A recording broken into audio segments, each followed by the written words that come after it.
পাকা আম পুড়িয়ে যাওয়ার আগে কিন্তু সারা বছর সংরক্ষণ করে এভাবে পাকা আম দিয়ে আমসত্ত্ব তৈরি করে রাখতে পারেন। তো এখন কিন্তু সবার গাছে অ্যাভেলেবেল পাকা আম। তো যে আমগুলা দেখবেন একটু চুকা, খেতে এতটা ভালো লাগে না, ওইগুলা দিয়ে কিন্তু এভাবে আমচি তৈরি করে ফেলতে পারেন।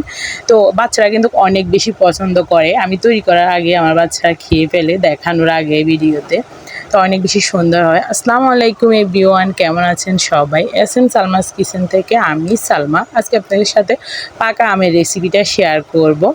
তো এখানে আমি পাকা আম নিছি প্রায় ৬-৭টার মতো। এগুলাকে আমি ব্লেন্ডারের জারে নিয়ে ব্লেন্ড করে একটা চালনিতে ছেঁকে নিছি। অবশ্যই ছেঁকে নিবেন, তাহলে এভাবে পিউরিটি একদম প্লেন হবে। আর আমসত্ত্বটা একদম কাচের মতো স্বচ্ছ হবে, দেখতে অনেক বেশি সুন্দর, খেতেও ভালো লাগবে। তো এটাকে আমি ব্লেন্ডার করে এরপর আমি জাস্ট এটাকে ছেলে নিছি। এরপরে এখানে আমি ফ্যানে দিয়ে দিছি। তো এখানে কোনো কালার মিক্স করা লাগবে না, কারণ আমের কালারটা একদম অনেক সুন্দর আসছে। এখানে কোনো কালার ইউজ করতে হবে না, যেহেতু এটা পাকা আম।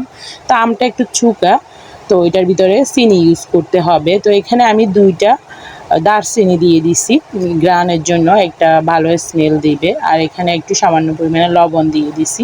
আর এখানে আমি হাফ কাপ, মেজারমেন্ট কাপে হাফ কাপ চিনি ইউজ করব। আমার আমটা যেহেতু এতটা মিষ্টি না, আর যে আমগুলো মিষ্টি ওইগুলোতে এত চিনি লাগবে না।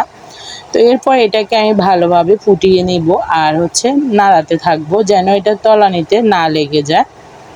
অবশ্যই এটা কিন্তু নাড়তে হবে, ঘন ঘন এভাবে নাড়তে হবে, অথবা নাহলে এটা তলানিতে লেগে যাবে।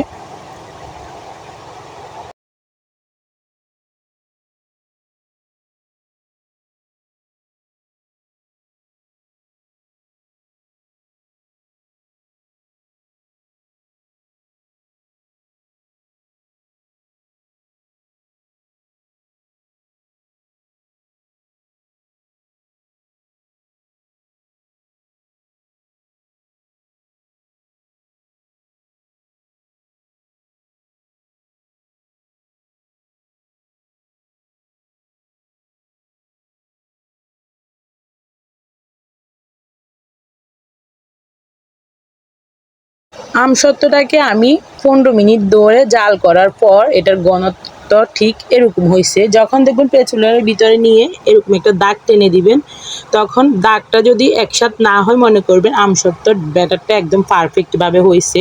তো এখানে আমি এখন দারচিনিগুলো দিছি, এই 2টা দারচিনি উঠিয়ে নিব। তো এটাকে আরও 2 মিনিট নাড়াচাড়া করে আরও একটু ঘন করে নামিয়ে নিতেছি।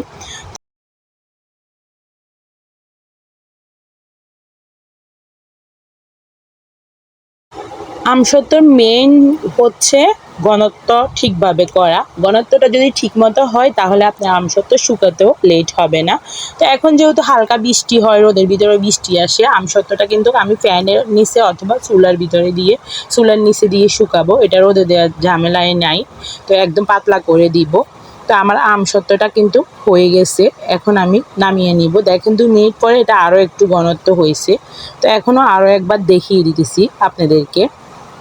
এটা যখন দেখবেন এরকম পেঁচুলার ভিতরে নিলে, এটা এরকম একটা দাগ টেনে দিলে, দাগটা যখন দেখবেন একসাথ হচ্ছে না, এভাবে জায়গায় আছে, তখন মনে করবেন আমসত্ত্বটা হয়ে গেছে। তো এখন আমি এটাকে নামিয়ে নিব। তো এখানে আমি 2টা ডালা নিছি। তো ডালার ভিতরে আমি একটু তেল ব্রাশ করে দিতেছি, তাহলে আমসত্ত্বটা একদম সুন্দরভাবে উঠে আসবে, এই ডালাটার ভিতরে লেগে থাকবে না। তো এরপর এখানে আমি ঢেলে নিব।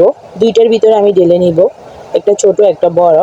এরপরে ঢেলে এগুলোকে আমি শুকিয়ে নিব। শুকিয়ে এরপর আপনাদেরকে আমি দেখাইতেছি আবারও।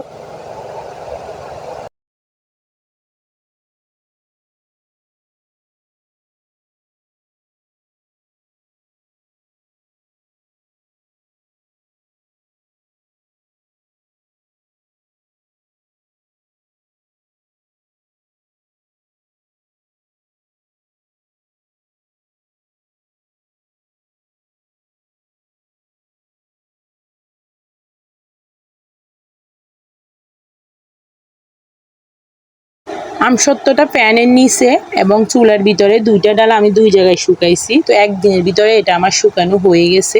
তো দেখেন এটার কালারটা এমন হয়েছে। এরপর আপনাদের পছন্দ মতো এটাকে যেভাবে পারেন কেটে নিতে পারেন, যেভাবে পারেন ওইভাবে কাটতে পারেন, কোনো প্রবলেম নাই। তো এভাবে কিন্তু অনেক সহজে আম পুড়িয়ে যাওয়ার আগে কিন্তু অনেকগুলো আমসত্ত্ব তৈরি করে বছর জুড়ে কিন্তু সংরক্ষণ করতে পারেন খুবই সহজে। বাচ্চারাও এটা খেতে অনেক বেশি পছন্দ করে ম্যাঙ্গো বারের মতো। তো আমার সবগুলা কাটা হয়ে গেছে, তো আমি আমার মন মতো করে কেটে নিছি। আর বানানোর আগে বাচ্চারা খেয়ে ফেলে, ওইটা দেখানোরও আর সুযোগ দেয় না। আসলে এটা বাচ্চাদের অনেক বেশি পছন্দের একটা জিনিস। তো আপনারাও চেষ্টা করুন বাচ্চাদের জন্য বানিয়ে বানিয়ে রাখার জন্য। তো দেখেন এই প্লেটটার থেকেও এটা তুলে নিতেছি, তেল দেওয়ার কারণে এটা অনেক সুন্দরভাবে উঠে আসে, এখানে লেগে থাকে না। তো সবগুলো আমি কেটে নিছি। তো দেখেন অনেক সুন্দর আসছে কালারটা। তো ভিডিওটি যদি ভালো লেগে থাকে একটা সাবস্ক্রাইব করে দিবেন, আর যারা অলরেডি আমার চ্যানেলটা সাবস্ক্রাইব করে দিয়েছেন তাদেরকে অসংখ্য ধন্যবাদ। আল্লাহ হাফেজ, সবাই ভালো থাকবেন।